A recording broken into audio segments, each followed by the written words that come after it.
Hey, everybody, and welcome to the Married People Podcast, where we want to make marriage real, fun, and simple. This week, we're asking the question, why does IKEA, or shopping together, really, make us fight? I think it's more about strictly IKEA. Okay. Well, I'm CJ, and as always, I'm thrilled to be sitting here with our formerly newlywed, Afton. Hello. And we're also... You might want to clear that. Why is she formerly a newlywed now? Because I'm almost at 3 years. Yeah. So almost at 3 years. I'm very mature in our marriage now. like that. Actually, you might want to go ahead and change that to expert. Okay. Our I'll work on newly that. experted I know I need to tweak those marriage words a little person. bit, but yeah. Okay. We'll work on that over the next coming episodes. But we're also sitting here with Ted Lowe, our marriage guru, here at the table. Guru. Yeah. I'm not sure. Don't you love that word? I'm not It's sure. great. We I'm do. not sure. We like it.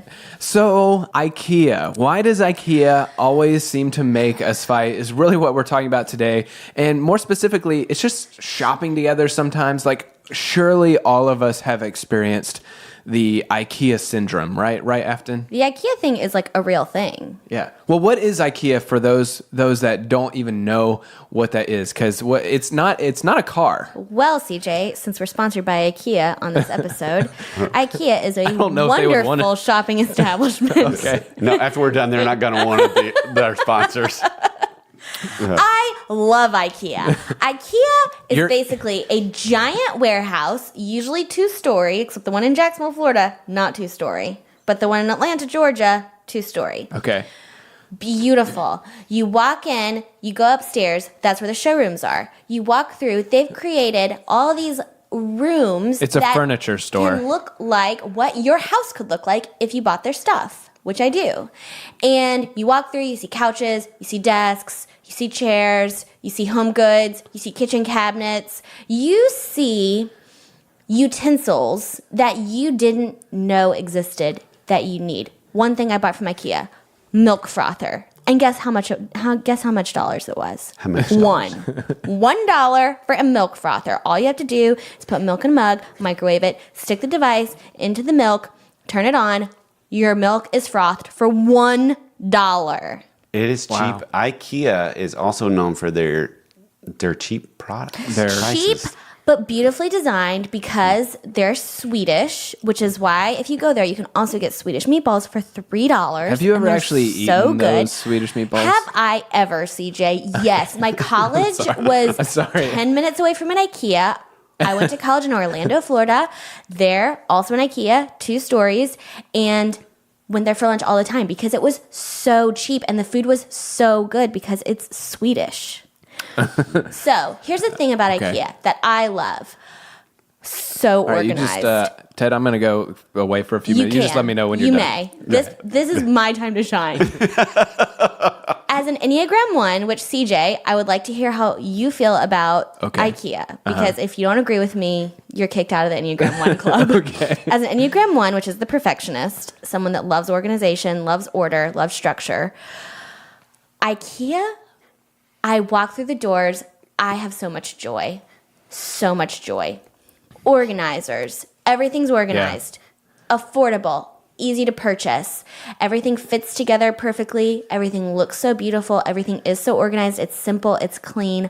I love everything about it. I do agree. That's what to IKEA that. is. I agree with that to an extent. I think, though, the thing that bothers me or bugs me is it's very overwhelming. So for a 1, I feel like there's too much. Like, Maybe for people with for smaller instance- brains, that might be. For instance, I saw your Insta story about the Container Store, and yes, that's a great love the store for Container ones. Store. But IKEA is just there's a That is lot the problem going on. most husbands have with IKEA. What? That it's overwhelming. Well, what's your experience been, Ted? Well, it's the only store in the world where they trap you. They'll even keep your kids. Like, Free daycare. you've got to go through the journey, which is always weird for me to go. You can't walk in and walk out of that store, and so why is that? Well, you walk in on It's an floor experience. 1. It's like going to Disney World. It's not supposed to be a 10-minute trip. This is very true. But you go in on level 1, go up to level 2, and it takes you through a journey of all these different perfect worlds. so And then you beautiful. land from 1 to 2 back into the purchasing spot. So Yeah. it is... And the warehouse. Like, if you want a lamp, forget about it. Like, you can have one, but you're going to spend 2 hours in there. Right. Yeah. And so You're gonna Worth it. You're gonna waste some of your life. you're going to getting waste that some of your lamp. life. Yes. And I think there's so many dynamics about IKEA. In fact, when we were thinking about this episode, I could not believe the amount of time and research and thought that counselors have put into this whole dynamic of IKEA and how it really does. It's IKEA. What am I saying? I feel like you're kind of saying IKEA. Like a Pokemon power-up or something? Like a Kia, like a car Kia. Oh, IKEA. It's not like, oh, I have, what kind of car you drive? A Kia. Like it's The Alabama thing's it's biting me in the IKEA. butt right now. Okay, Am I IKEA. saying it right now? Yeah, and now we're just saying it IKEA. so much that Anyway, it's losing carry its on, meaning. Ted. But we I probably was need to keep tripped this up going by- anyway. IKEA. Well, I'm yeah, not Swedish IKEA. like There you, you go. Afton, There you so go. that's the problem. Anyway, so there's lots to be said about what's happening in IKEA. Close, yeah, sure. Okay. What did they say? What's that? What did they say? Like, why do people care about it so much? Well, one psychologist says that IKEA Nice. There you go. There you go. is a map of a relationship nightmare. Amy Poehler once joked that IKEA is Swedish for argument. One therapist mentioned IKEA-related arguments so frequently that she began to make research trips to the store, and she found that the whole thing's about big triggers. There's triggers everywhere. You know, bedding is sex, kitchen good is chores, children's gears are, you know, do we have kids? When do we do? Parenting, all these different things. You're saying all these environments trigger those conversations?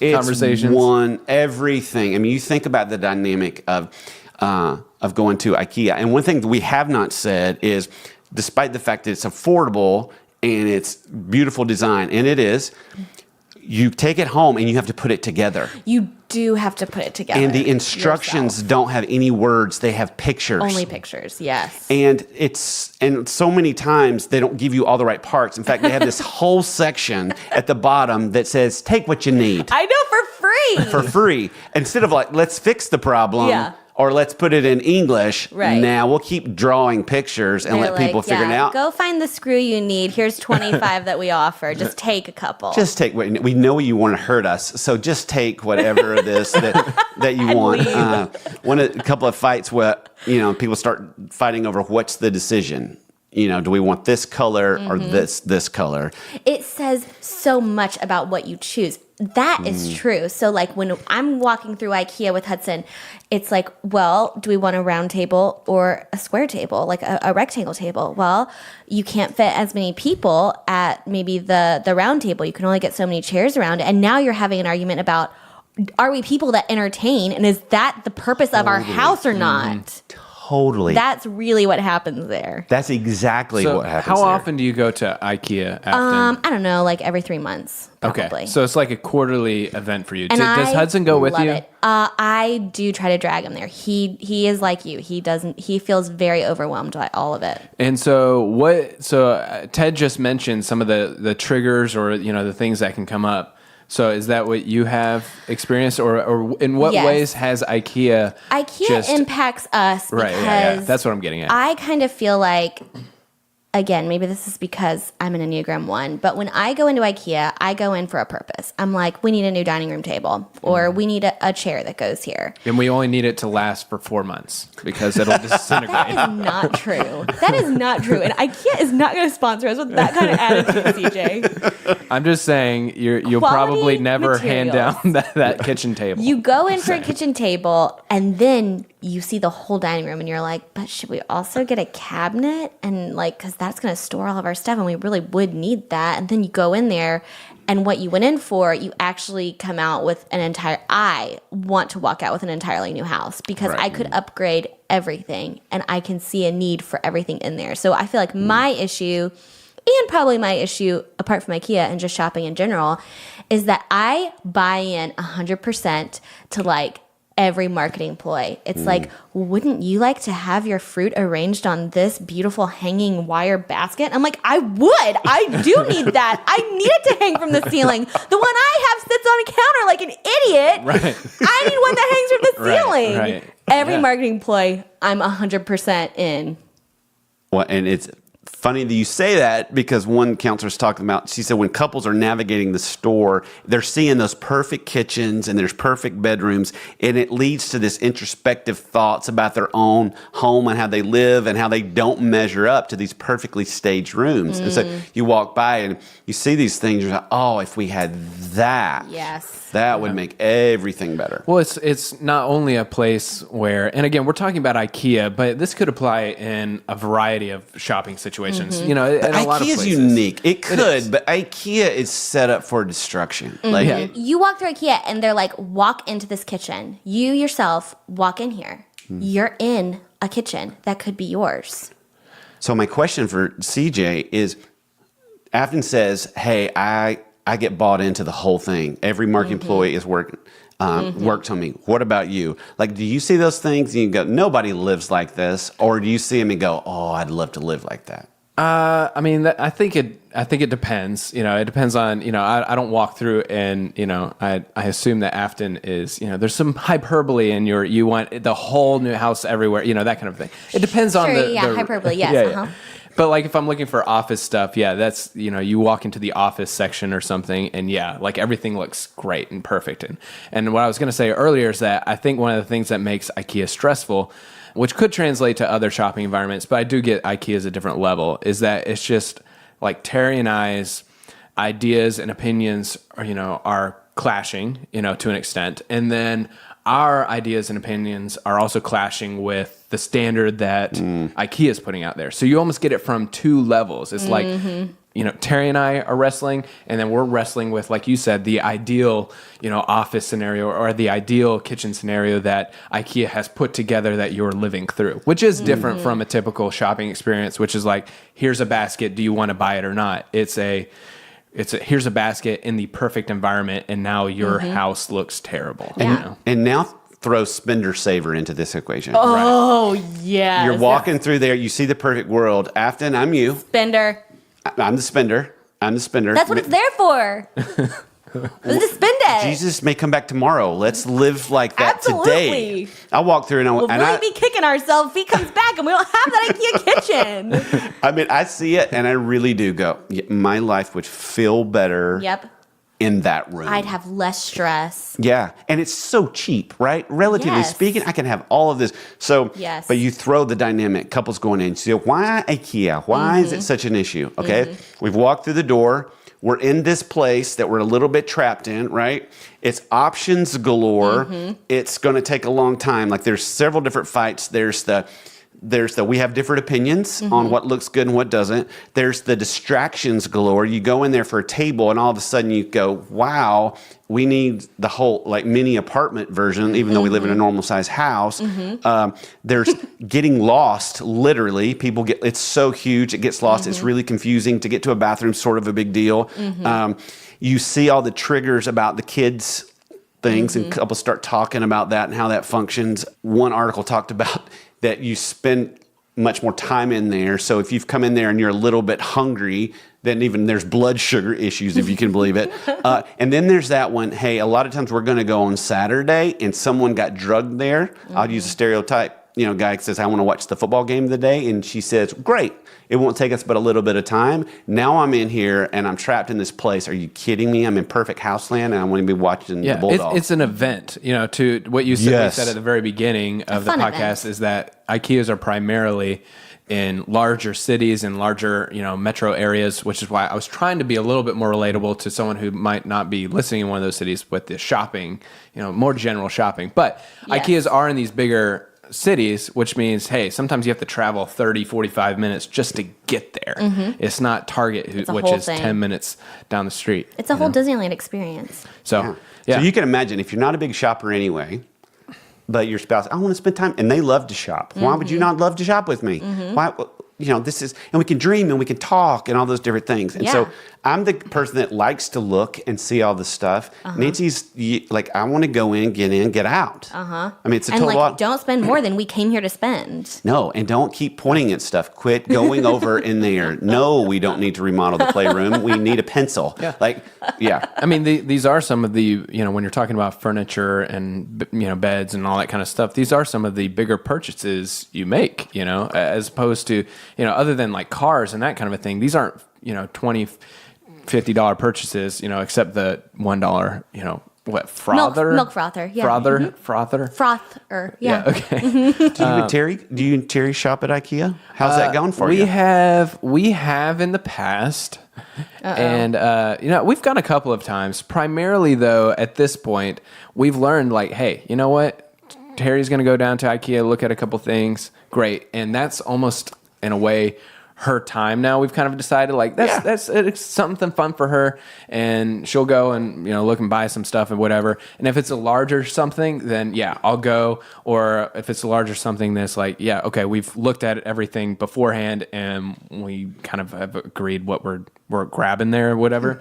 But you don't have to go. Right. Yeah. I honestly kind of avoid it just because it's not good for me. That's offensive to me. I would make Hudson go. You would make it. We're best friends. Why wouldn't he want to go where I want to go?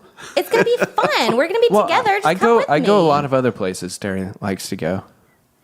But I think that's... Frozen yogurt. Where does he go that you would go, I am not going there, Hudson? That he would go, we're best friends. Why wouldn't you go with me? Oh, comic book stores. See, Little bar-for-rama. He brought me to a comic book store when we were dating, and I was like, oh, red flag. Have you been in a comic book store? It's but I can imagine. Nerd alert everywhere. So I'm just going to throw a little mirror up there. So maybe IKEA for him. I don't know. Maybe. Let's pretend. Let's pretend Mine's that way he more is. fun. Mine's good though, and his is bad. One of them also takes about 7 minutes to walk through, and the other takes about 7 hours to walk through. That's true, because there's not one other soul in a comic book store besides Hudson. They don't sell meatballs in a comic book store. Have you brought that up? Maybe that's a really good argument. If they do. When they start selling meatballs, Hudson, I'll be there. One of the biggest fights that we ever got into was over her not wanting to go to Home Depot with me. And this was pre 3-4 years in, and I was like, wow, this is a big deal. She said, why is it a big deal?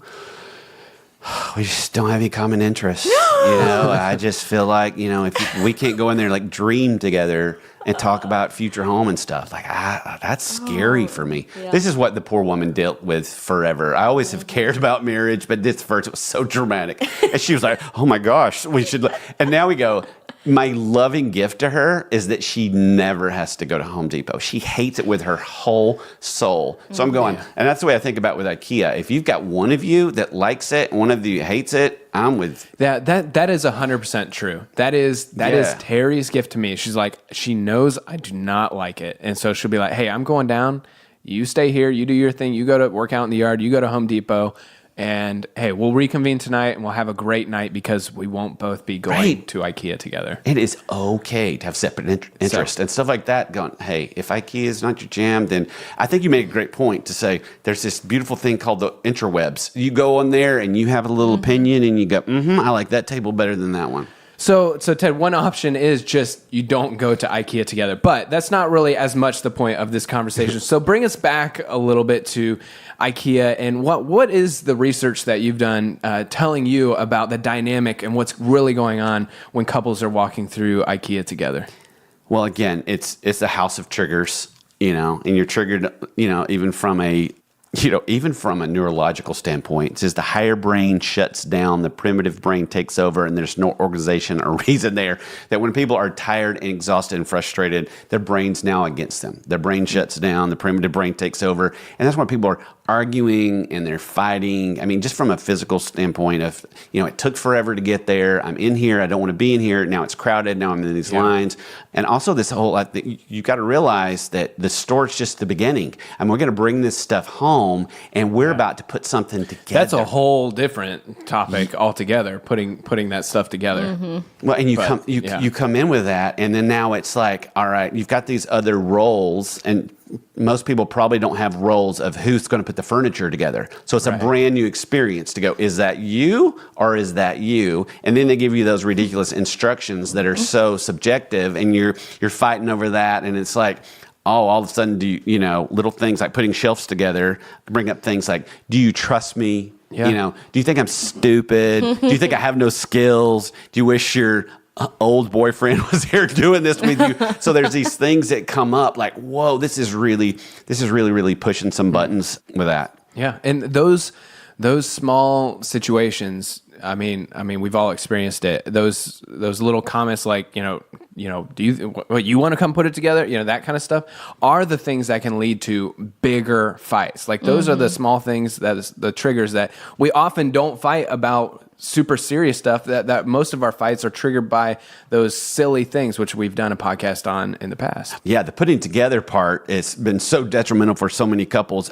One therapist told the Wall Street Journal that she calls the IKEA's Leotorp shelving unit the divorce maker. In other words, this thing is so frustrating for couples to put together that it leads to all this tension. It's pushing all these buttons that she's like, I'm going to let people do this because it's bringing up all these things that are just happening, going on. Well, I just pulled up the Leotorp shelving unit, and it's pretty cheap. There's a whole line of stuff, but yes, all of it looks terrible to put together. So Let me see it. Is it complicated? Look at some of this stuff here. Here are the shelves. You've got TV storage stuff. Like, see, and that's the thing. You're paying $150 for the shelf, but then you're gonna have to pay a lot more for counseling. Yeah. That doesn't look that difficult. I think I could do it by myself. You could do it with their crayon drawings that they provide. Right. Yeah. Oh, yeah. Oh, we did medicine cabinets, and oh, wow. And because they were so cheap. And then by the time it's over, you spend an entire Saturday and the doors are crooked. You're just like, I don't like anything. I don't care if my kids have medicine cabinets. Right. Just no more medicine. put it on the floor. We don't even need a medicine cabinet. Yeah. But it does. It pushes buttons. And then I think you're in the middle of the store and you're weighing out this whole thing of here's what I want, and also trying to balance that this is what they want. And I'm trying to, if you are putting something together and you're trying to, you know that there's kind of a button that he doesn't feel like he's as handy as your dad or as handy as his own dad. Now he's kind of sitting in the middle of this with all these parts in front of him going, I want to be good at this. I feel insecure about this. Or maybe it's the reverse. Like you want to put things together, or you feel you're better at putting things together. So there's just so many dynamics. So what's the life lesson? Just go ahead and just buy furniture that you don't have to put together. right. Or pay someone to put it together. It's worth the money, people. It's worth the money. I don't know though. Well, I will say the last thing before we, move on to what do we do about this is, as you're saying that, I'm also thinking like we're putting together these things that are fixtures in our home. And so I think sometimes it feels like between Terry and I, when we've wrestled with some of this stuff, is it feels like there's a lot at stake, because if I don't win, I've got to stare at this for the next however many years. You know what I mean? Right. And vice versa. That it's like we're not arguing about, where to go to dinner. Think about what you just said. You said, if I don't win. Yeah. I mean, that's what it feels like. I don't know. Females feel that deeply, but a guy does. I resonate with that. This is a win or a loss right here. Right. That's going to be staring at me. And it's already like not highly made things. There's no wood in IKEA. It's all stickers. It's all veneer. And you're like, but if I scratch this sticker, there's no staining it back. I'm going to have like some screen printing company to come and fix this. That's what I was saying. Particle board disintegrates in just a couple of months. Like, no one has ever said, I can't wait to pass down this IKEA furniture to my grandkids. I say that all the time. Okay. That's why no one can touch our IKEA furniture. Don't touch I've got to pass it down. All right, but joking aside, these can bubble up and be issues. So what do we do about that? For the couple that's listening to this on the way down to IKEA right now, what are our suggestions for them? What have you learned, Ted, that can help us? I think one of the great things about IKEA, it may bring some issues to the surface. A little bit to go, wow, why is this pushing my buttons? So like, what is this meaning to us? I mean, it's important topics that this is bringing up. It's important insecurities that this is bringing up.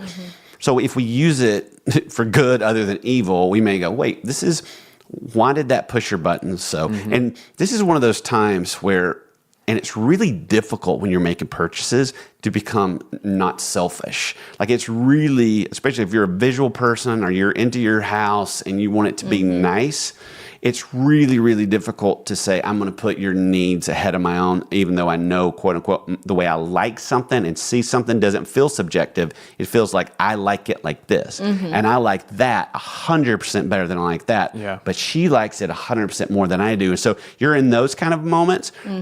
So that there's actually opportunity there to be unselfish, which is really, really difficult in these particular situations. So I think you start thinking through that, like, how could I choose this to be unselfish? You know, is it going to be like a trophy to my nobility that I look at these shelves that we should have got ash instead of walnut?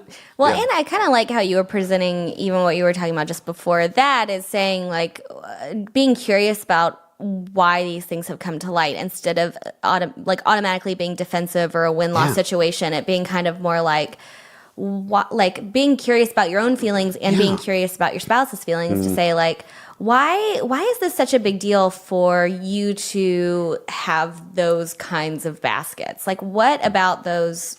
Why is that such a big deal to you? Or being curious about it in a not jerky kind of way. It's like, why do you want the 8-foot table instead of the 6? Like, what are you hoping happens? Yeah, and like, let's just be curious about like, well, what are your expectations and what are mine, and approach it with just a more gracious kind of perspective than, no, I want the 6, you want the 8. We're never going to use what you want. We're always going to use what I want. So do what I want kind of mentality, which admittedly is usually my mentality. I love that. So it's be curious about what buttons it's pushing. Yeah. It's, if you're looking for opportunities to show unconditional love, IKEA is the place to do it. Yeah. Like for a lot of people are those kind of the shopping things. Cause that's tough. Cause I'm kind of visual too. And like, I have probably more opinions about our home than I should. So we both, and so those times have been, hard. But look how great IKEA is, basically marriage counseling in a store, because you get to go to IKEA, go through some experiences together, notice in your spouse some things that you maybe didn't notice before and some opinions they have that you're curious about. You get in the car and you're able to kind of like test the waters a little bit in conversation. You get home, now you've got 5 hours of uninterrupted building of furniture where you can do something with your hands and continue the conversation about your whatever. Here's the thing though, Afton, like that's great, but you said it's like marriage counseling. But typically, marriage counseling has a counselor, and I think that's what's missing. IKEA is the counselor. Okay. IKEA is guiding it. Okay. So, just trust IKEA and let it do its job. So what you're saying is we get the world's most frustrating piece of furniture. It causes all these fights, and at the end we have scratched up veneered furniture that we have to look at every day. Win. We all win. Yeah, I think the thing we're saying here, and what all the counselors are saying, this whole thing is, this is bigger than, hey, we're going to IKEA and we want a fake plant, right? Bigger than IKEA. I don't know if that's possible. I know. It's pretty monumental, isn't it? It's pretty great. It represents all the Americans' hopes and dreams in a Swedish way. Right. Yeah, I get it. So, but I think it's this thing is, what we want people to hear is, whether they'll ever go to IKEA or not, is it's deeper things. That these things, these everyday things, these everyday life things, they can trigger us. And a lot of times we're fighting about things that feel really silly. We usually don't tell our friend about it because when we explain the fight, it feels stupid that we fought over how you fold the towels. But IKEA is full of triggers. Our lives are full of triggers. It's just IKEA has put them in one convenient location near you. In a path for you to encounter. So I think the bigger thing that we want people to wrestle with here, including us, is what triggers you. Be curious about that. What triggers your spouse? Be curious about that. And if we can be brave enough and not be frustrated by that, and even grace-filled towards ourselves to say, wow, what button is this pushing right now? Is it a financial thing? Is there some kind of wound there? Is it I don't think she thinks I'm adequate, or I don't think he respects my opinion? Like, be curious to those things. And when we watch our spouse get triggered, especially, what we tend to do when they overreact, when the reaction doesn't match the situation, we tend to get really defensive because we finally know we are 100% right. You are totally overreacting. But if we can be curious to go, wow, what button is that pushing with you? And don't ask it then because they're triggered. Ask later. Right. That's not the time, I can promise you. Why are you so frustrated right now? That's not going to go down well. But when there's a moment that you can just say, hey, what buttons did that push? Because I certainly don't want to push those. Yeah. And if you kind of missed that there, the one simple thing for this week that Ted was unpacking there is pay attention to what triggers you and your spouse. Now, Afton, obviously we were talking a whole lot about IKEA in this episode. And obviously, as I've shown in this episode, I'm an IKEA expert. Right. So there are pretty obvious ways to alleviate shopping discrepancies between you and your spouse. I mean, IKEA has a wonderful app, since we're sponsored by the IKEA app, where you can shop online, make decisions before you get there, determine a budget before you get there, go by yourself, as CJ lets his wife do. There are obvious examples of how to kind of alleviate shopping stresses, but I think we really wanted to make the one simple thing something a lot more broader than just shopping, or a lot more broader deeper than IKEA. Than just make a budget. Because most of you probably are not going to IKEA this week. And so we thought it would be a lot better to make our one simple thing, pay attention to what triggers you and your spouse. Yeah, that's so great. Yeah, I think both of these worlds are colliding. Like, yes, we want to be very specific. We want to make your IKEA shopping experience better because we all want to save that money. Yeah. I think what you and Terry have done, I don't know how intentional it was, but it's landed at a good place, is that you've went... Oh, it's intentional. It's intentional. So you've gotten this very intentional plan to say, hey, IKEA's not a great thing for us. She loves it. I don't. So we paid attention to that trigger. I stay back. She gets to stay as long as she wants. That works. And again, we always talk about how do you become your best us, how you have your marriage is not like anybody else's. Right. But I think like you're going, just avoid the triggers. I mean, if that's not a great place, don't go. The point of, for us is not, hey, let's avoid tough conversations, but it's like, hey, let's avoid just setting ourselves up to fail here. Let's go out to dinner tonight and have a great night and talk about, what we're doing with the house and IKEA and all that kind of stuff. But you know what? We just know that, hey, this is just a stressful environment for me personally. You love it. This means that, hey, we're taking the strain out of the situation. We say make it real, fun, simple. How simple is that? It doesn't go well when we go together, then don't go together. Perfect. Right. She likes it, I don't. Well, she goes, I don't. So it's those moments, and I will talk to couples, and they want to make things so complicated. And you're like, oh, that's not a good place for you guys to go together? Great. Do something else. Yeah. It's not like it's the only thing, right? It's like... I still want Hudson to go with me. Does Hudson like to go? No. But I still want him to go with me. Well, but see, that's the thing, is Terry and I have this thing where we're like, hey, is this a 1 on your scale or is this 10 on your scale? And like me going to IKEA with Terry is a 1. It's not important. But maybe for you, it's an 8 that Hudson goes with. Hudson goes with you. Yeah. So it's he makes that sacrifice. He does. He makes a lot of sacrifices. You promise you'll stop by the comic book store because that's probably, hey Hudson, if the comic book store, I know you're listening, if it's a 10, just say, Afton, it's a 10, and then she has to go. Well, we just keep a scorecard, and if he goes to IKEA with me once, then I go to a comic book store with him once. So perfect. Okay. Look, real fun, simple. Keeping a scorecard is our real fun, simple thing. Right. Because marriage is a competition. Yes, 1 for 1. And we'll wrap up with that. Right? I love it. Perfect. It's great. It's all about what you can get out of your marriage. Right. All right, and that's why you come back here week after week for great insights like this that Ted can then undo in the next episode. So stay tuned for that. But seriously, this has been a great conversation. Thank you both for being transparent about your IKEA experiences. You're welcome, CJ. I think I'm just going to say I think this is going to resonate with a lot of people. So thanks for joining us, and thank you for listening to the Married People Podcast. If you like this episode, be sure to subscribe and leave us a review. Your review will help us reach more people with this podcast. And if you want more marriage resources, be sure to check out our website at marriedpeople.org. Until next time, I'm CJ. I'm Afton. I'm Ted. And thank you for listening.